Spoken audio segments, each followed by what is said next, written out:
All right, welcome everyone. Today we are talking about a land only, one versus one only tier list. So this is my perspective. This is how I see it.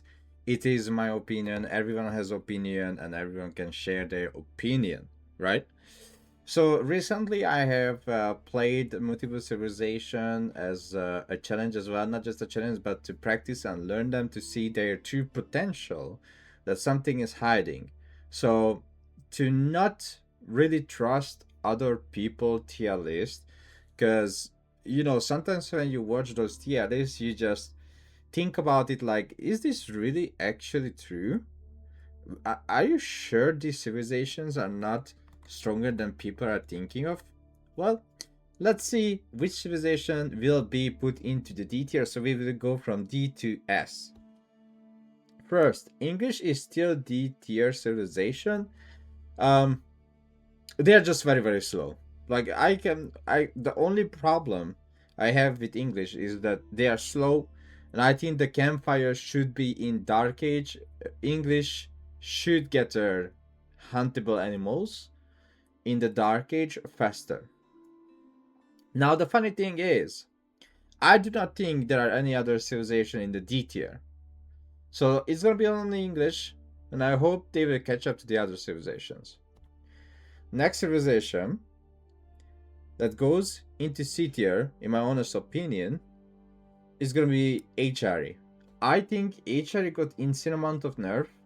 Their feudal landmark is not really as good as other civilization feudal landmark. So it's like a fine, but could be better. They are not as fast anymore. They are not as strong anymore as they were. They are not a best civilization, so you can win games with HRE on different maps, maybe a marathon rush or something, or sneaky tactics.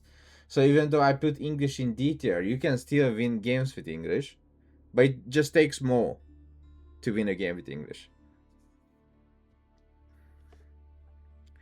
And the next civilization, do I think any other civilization deserve to be in C tier? Honestly, I do not think. That's very very healthy, right? So we have. Oh wait, forgot. It's actually OOTD. Both HR and OOTD, I feel like they are on the same level of problematic, but I think OOTD is actually better than HR. So how to fix OOTD? That's a very very good question. Their marathon is very very strong, but I feel like their horsemen. I don't know. I don't know what need to be changed with OOTD, but overall they don't feel as good as the other civilizations. Now let's go to B tier.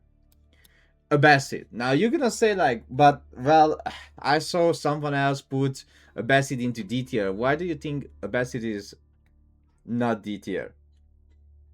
The same reason why as people saying Katie is D tier. I don't think Katie is D tier. After playing 60 games, beating one of the best player in Age of Empires 4, aka Vortex, with Katie, really shows the power of the civilization. And also, I have built in multiple people with KT. Just like that, I don't feel they are insanely strong or insanely broken. They are in a fine position. They could be better, for sure, but they are not as bad as people are thinking of. So the next B tier civilization is actually gonna be Mongols. I think they are not that insanely horrible, but something could be done with their cavalry. I feel like Kashyyyk is paper. It's like I think Sipai has more HP than a Kashyyyk, which is insanely weird. So I hope something will change in the future with the Mongol cavalry, because Mangudais are very very strong, but Kashyyyk are very very weak. I think Kashyyyk need to be buffed and Mangudai need to be nerfed. Same as Golden Horde. I don't think Golden Horde are insanely bad, but they have very very bad matchups. But I have played 30 games of Golden Horde, 60 games of KT, 30 games of Mac and Cheese, and 30 games of Tuklok. So what was the point of these civilizations to play 30 games? The reason why I played 30 games with these civilizations to showcase that many people are wrong in these civilization power levels. Also, I forgot one more civilization in C tier is Jeanne d'Arc. I don't think Jeanne d'Arc is very very horrible, but it has insanely good matchup. One maybe, but there are many many better civs to play than Jeanne d'Arc currently. Then one or two more civilization. Let's talk about them. I think also um,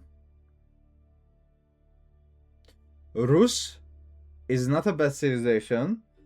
It does not deserve to be in Peter. But let's talk about first the A tier. Okay, the first A tier civilization. I think it's actually French. French is very very fast. Can pro scout, can make knights, can make their own units cheaper with keeps. Has cheaper keeps. Has faster villager production, and free upgrade or chamber of commerce free traders. There are many many things. Royal bloodline in H3 or guild hall that gives you million resources that literally push you to H4. So there are many many things that why this civilization is A tier. Then we have 2 clock. Now you're gonna say like, what? 2 clock into A tier? Yeah, I honestly think like 2 clock on landmap is insanely strong. So if you didn't know that, their Radar FN works the same as a Sipai. They have the same range, which means if there is a spearman in front of or Manatom in front of the Radar Elephant, the Radar Elephant can attack from behind of your Manatom or behind of your spearman, which is wow, that's insanely crazy. And I think Rus is not broken anymore, but doesn't deserve to be into S tier. I think it's very, very strong, very, very good civilization, fast as a pro scout, and high trade house, and all this kind of stuff. It's really nice with Rus, but honestly, I would not pick them as a priority if I'm playing tournament for sure, or playing 1 vs 1 ranked, because there are many other civilizations that can easily beat it. I don't even think I lost a single game against Rus with KT. I think I have win all games against Rus as KT. Just as example. So that's why I think it fall off, because there are like many other saves that can beat Rus right now. Oh, I think maybe was it Louis? I don't know if it was Louis that I beat it like a top 2 Chinese player with Golden Horde when they played with Rus. Maybe not Louis, maybe his friend. Maybe Scala Devil. But I beat it him playing Golden Horde. So there's a higher chance to beat it. Then Delhi. I don't think Delhi deserves to be S tier anymore. I think Delhi is like, fine line. It's fine to be here, but I hope they're gonna change something with Delhi in the future to make it a little bit different to play with, for sure. Also, Zushi is here in the A tier. I don't think Zushi is as broken as it was before. I think it's perfectly fine, but could be better. Then, fun fact, Sengoku and Ayubid also, I believe, they are in A tier. Sengoku got a lot of nerfs, but it's not insanely strong as it was before. Ayubid, I think Ayubid is insanely annoying, and honestly, I think it's more annoying than Sengoku. But there are many civilizations that can easily beat Ayubid. But there are many civilizations that's gonna be like, oh no, why is he playing Ayubid? Now, what are the S tier civilization? Top 1, House of Lancaster. Okay, now I'm not gonna say top 1. I'm just gonna say like one of them is House of Lancaster. Then we have Japanese. Then we have Byzantine. Then we have Macedonian. Then we have China. Okay, I'm gonna put that here before anyone gonna say like, that's wrong.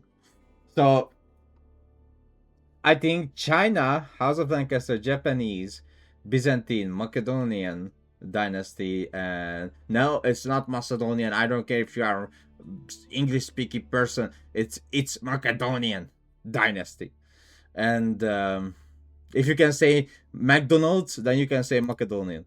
So Malian and Ottoman. So this is my honest tier list for it. So let's say, why is it S tier? The China is very very strong between the hands of a pro player, and I have played China. I have made multiple Chinese guides, and there was one season where we increased Chinese win rate instantly high because people were following the guide and understanding China. It seems that you guys are already forgotten and not playing correctly. Anyway, House of Lancaster because of the lords and insanely strong feudal and the manners. Japanese fast castle mounted samurais and onamusha and ready grabbing and the what's that the H3 landmark. Byzantine is Byzantine. Macedonian with the Ridari and the feudal aggression with the Varangian guards.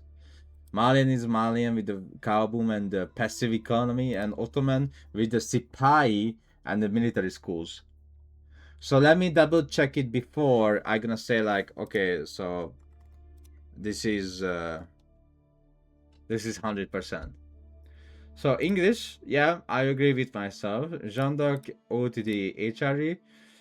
Yeah, I agree with myself. I was even thinking to put OOTD into D tier for a second, because it's not the best civilization, but it's better than English. That's definitely sure. Then Abbasid, and I have a secret trick.